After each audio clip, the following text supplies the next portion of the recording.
It started with a quiet 911 call from a peaceful neighborhood in Woodlawn Falls, Tennessee. A young woman claimed her grandfather had attacked her. She said it was self-defense. But when officers arrived, what they found inside the house was beyond imagination.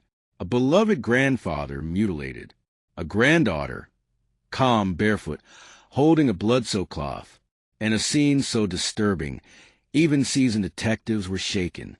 Was it a psychotic break, a sinister ritual, or something far more terrifying? Hiding in plain sight?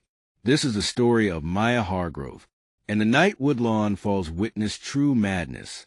On a quiet spring evening in Woodlawn Falls, Tennessee, the local 911 dispatch received a call that at first sounded routine.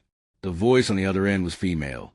Young, composed, yet strained with something unplaceable.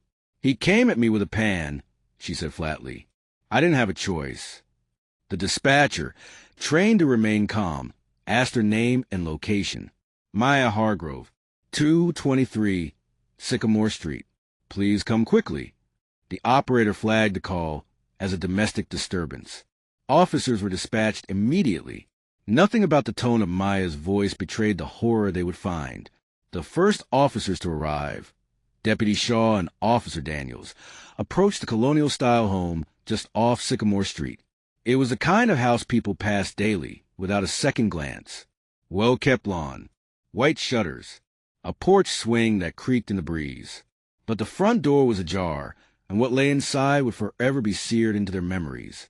Harold Bennett, 84 years old, lay crumpled just inside the entryway. Blood seeped into the grout lines of the tile floor, creeping outward like fingers. His face was a ruin of bruises and trauma. But more disturbing was the disfigurement. Both ears had been cleanly sliced off. And there stood Maya, barefoot, her clothes spattered with crimson, holding a damp washcloth as if she had just finished wiping the kitchen counter. She met their eyes with unsettling calm. "He just snapped," she said. "I had to." Officer Daniels moved toward her cautiously, glancing at Deputy Shaw. "Are you hurt?" he asked. Maya looked down at herself as if the question confused her. "No, not really. There wasn't a scratch on her." Inside the home, the full extent of the scene came into focus. Blood stained nearly every surface of the kitchen. The walls bore smears. A paring knife and a metal meat tenderizer sat beside an open medical textbook titled Anatomy of the Human Nervous System. Nothing about it looked spontaneous. This wasn't a frenzied act of self-defense. It was clinical, controlled, premeditated. Sergeant Eleanor Vance, the seasoned lead investigator with Woodlawn PD, arrived 20 minutes later. She was immediately briefed by the officers on scene. "She's too calm," Vance muttered, eyes narrowing. "And I know her." The month before, Vance had responded to a call involving Maya Hargrove. She had been found wandering downtown barefoot, whispering to herself about ghosts and messages in wires. She had been flagged for psychiatric evaluation, but was released after a short stay. Delusional, yes, but cooperative. Until now. Vance stepped inside and took it all in.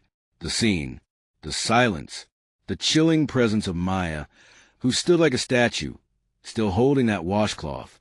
"Maya, we need to ask you some questions," Vance said gently. "Okay," Maya replied. "Just don't tighten the cuffs too much.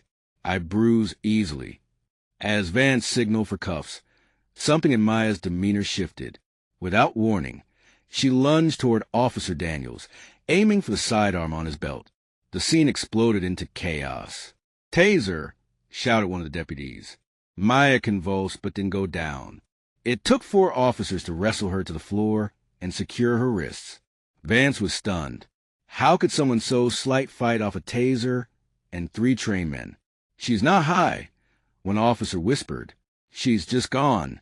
While Maya was secured and transported, a secondary team began searching the house. What they found deepened the sense of unease. In Harold's bedroom, under his bed, they discovered a notebook filled with frenzied handwriting. He wanted to be free. "She's still here. She told me to do it." The voices don't stop unless I help. Next to the notebook lay a costume apron, once white, now soaked in red ink. It bore hand-painted lettering. The family ender. Detective Vance stared at it for a long time. This was never about defense, she muttered. This was ritual. Back at the station, Maya sat across from Sergeant Vance. The room was cold, sterile, a single camera blinking silently in the corner.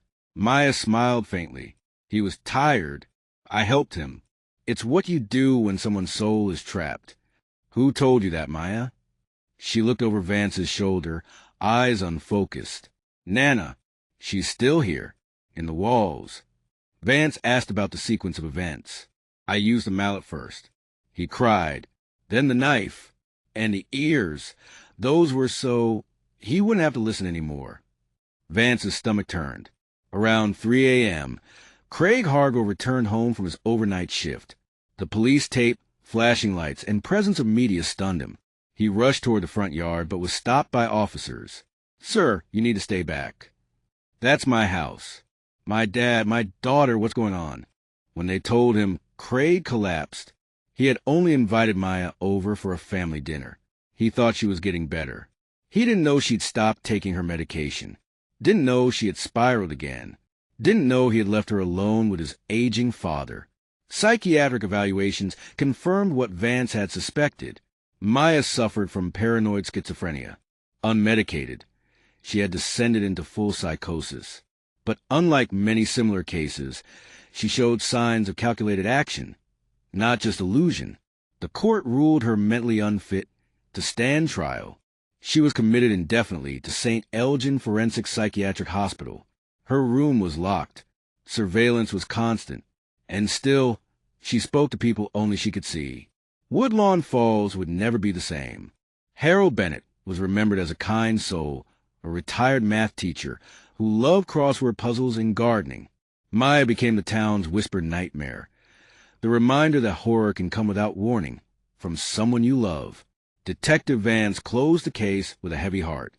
Justice, in the traditional sense, was out of reach, but the truth had been uncovered. And for Craig Hargrove, the burden of guilt would linger for the rest of his life. He would visit Maya occasionally, though she rarely recognized him. He would leave flowers at his father's grave, and he would ask himself again and again the question he could never answer. Could I have stopped this? What began as a calm call for help turned into a nightmare that shook a community. A butchered grandfather, a daughter lost to madness, and a truth that no one wanted to face. Sometimes, the most terrifying monsters are not strangers in the dark. They are the ones we tuck in at night.